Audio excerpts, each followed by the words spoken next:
तर तारुण्यात आलेल्या आपल्या मुलीवर कोणीही वाकडी नजर टाकू नये यासाठी आई-वडिलांनीच चक्क 16 वर्षीय मुलीच्या डोक्याचे केस कापून तिचं टक्कल केलंय।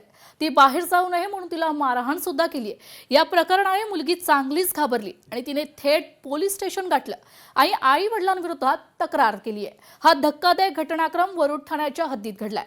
पीडित मुलीच्या तक्रारीवरून अमरावतीच्या वरुड पोलिसांनी आई-वडिलांविरोधात गुन्हा दाखल करण्यात पाहुयात या संदर्भातील एक स्पेशल रिपोर्ट।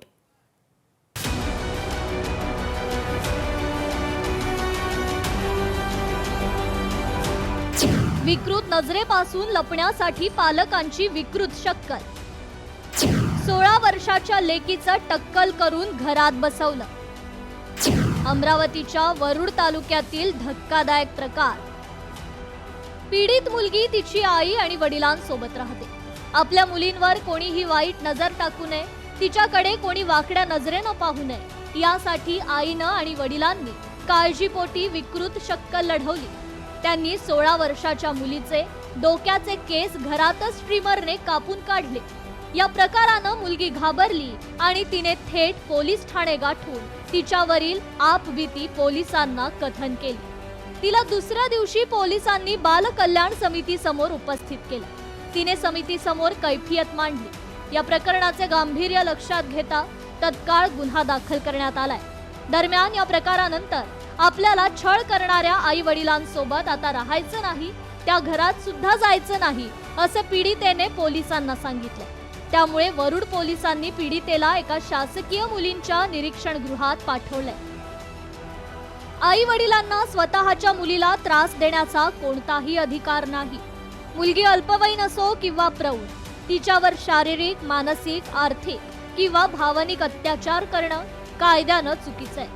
मुलीवर संशय घेत तिच्या आईनं आणि सावत्र बापाने पट्ट्याने मारहाण केल्याची तक्रारही मुलीनं केली। तिच्या आईने आणि वडिलांनी तिला पट्ट्याने मारहाण सुद्धा केलेली आहे संशयावरून आणि इलेक्ट्रॉनिक ट्रिमर मशीनने तिचे केस कापलेले आहेत काही प्रमाणात। याकरिता पोलीस स्टेशन वरुड येथे अपराध नंबर 245/26 कलम 118(1), 115(2), 351(2) आणि 352 BNS आणि कलम 75 हे सहकलम RW 75 सुद्धा बाल न्याय अधिनियम हा सुद्धा आपण त्याच्यामध्ये कलम लावण्यात आलेला आहे। वरुड तालुक्यातील अल्पवयीन मुलींचं टक्कल केल्याचं प्रकरण जिल्ह्यात सध्या चर्चेचा विषय ठरतंय।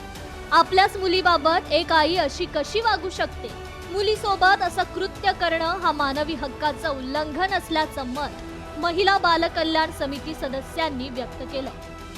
मुलगी आता आमच्याकडे आहे बालगृहामध्ये, खूप छान पद्धतीने आहे आणि सध्या आम्ही तिच्यावर काम करतोय असं की तो ट्रॉमामधून ती बाहेर येईल आणि तिचं मेंटल हेल्थ खूप चांगल्या पद्धतीने चांगलं आम्ही राखू शकू। शेवटचा मुद्दा आहे की तिचं त्या पद्धतीचं टक्कल केलं आणि तिला विद्रूप करण्याचा प्रयत्न केला की जेणेकरून तिच्यासोबत कोणी मुलगा बोलणार नाही किंवा ही घराच्या बाहेर जाऊन कोणासोबत बोलणार नाही असं दिसते ते।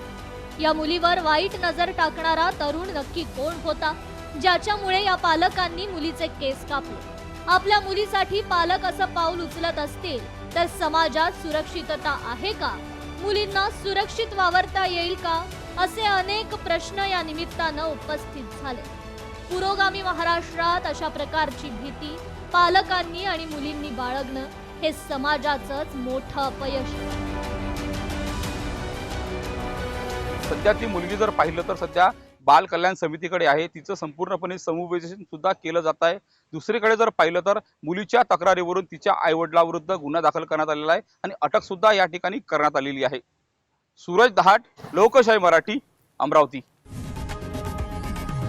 लोकशाही मराठी ऐका, पहा, जागरूक रहा।